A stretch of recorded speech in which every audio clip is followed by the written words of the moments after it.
Hello, this is Dr. Peggy Lobnitz, a member of Elders Climate Action, a group of concerned citizens and scientists devoted to educating the public on emerging issues in climate change and advocating for action to reduce climate change impact. The topic today is the increasing impact of the climate crisis on small communities. So let's begin. All over the world, small communities are being pummeled by climate change. The following presentation is an example of one such community. This is the Owens Valley. Native Americans called it the place of flowing water, and it's an arid valley traversed by the Owens River in eastern California. In the years 2021 and 2022, the western United States experienced its worst drought in over 1,200 years. The prolonged drought stressed the forests, making them susceptible to pests and large wildfires, and reduced their ability to retain snowmelt. Then between January and March of 2023, 11 atmospheric rivers pounded the state of California. The March 20th storm brought heavy rain and flooding, 60 to 80 mile per hour winds, and 2 to 5 feet of snow along the crest of the Sierra Nevada. Massive runoff from the March 20th storm undermined and toppled a 120-foot concrete section of the 100-year-old Los Angeles aqueduct. Water flow to 4 million Los Angeles residents was interrupted for a week as this section was repaired, resulting in a major release of water to the Owens Lake. The release of runoff spreading over the Owens Lake bed formed a massive brine pool that threatened LADWP's $2.5 billion dust control project.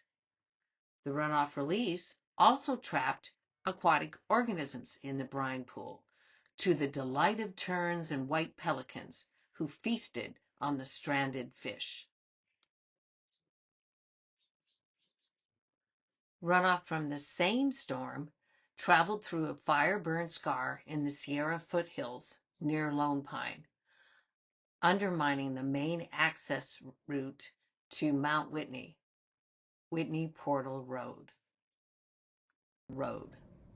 Traffic to and from Mount Whitney Trailhead was diverted to a one-lane country road with extremely limited capacity to accommodate traffic flow.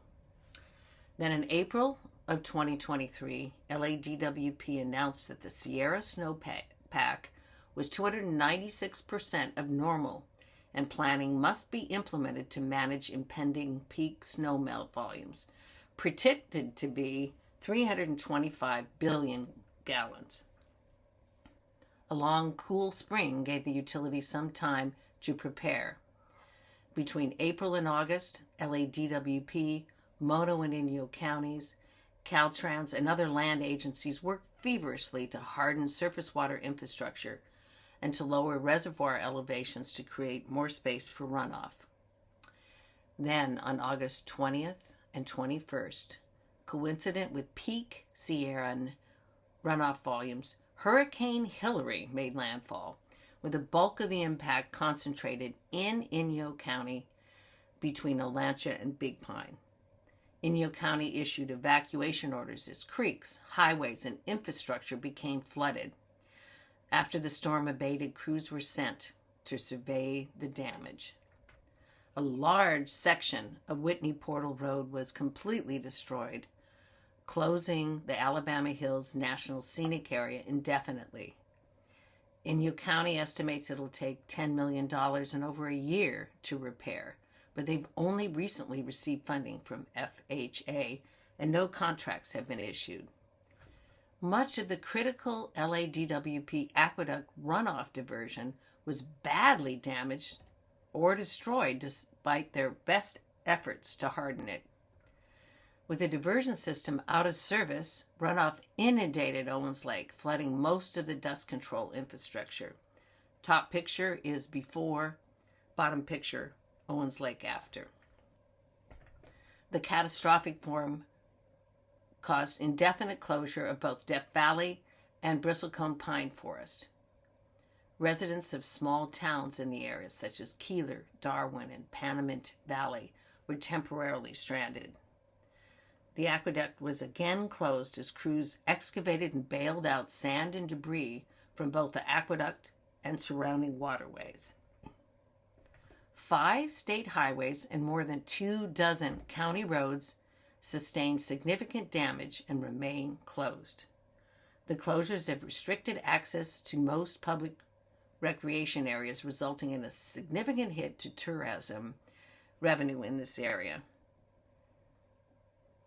And know that this is only one of many U.S. events this year. As of September 2023, there have been 23 separate disasters across the United States, each one causing more than $1 billion in damage. Our FEMA disaster fund is down to its last $3.4 billion. Is there something we can learn from these catastrophes? Well, Mother Nature has a capacity to overwhelm any man-made infrastructure, even those systems well designed by top engineers. Adapting to climate change will become prohibitively expensive with time as more severe events occur with increasing frequency. Our historical efforts to control natural processes for the beginning of humans is beginning to backfire. The natural environment seeks stability and is not hesitant to sacrifice human habitat and lives in the process. So is there any hope? Of course, there's hope, but there is no hope without action. Please become a climate change advocate and save our species from extinction. As we have learned recently, Mother Nature doesn't play favorites. Please join us today. Elders Climate Action. There's our website. And thank you so much for listening today.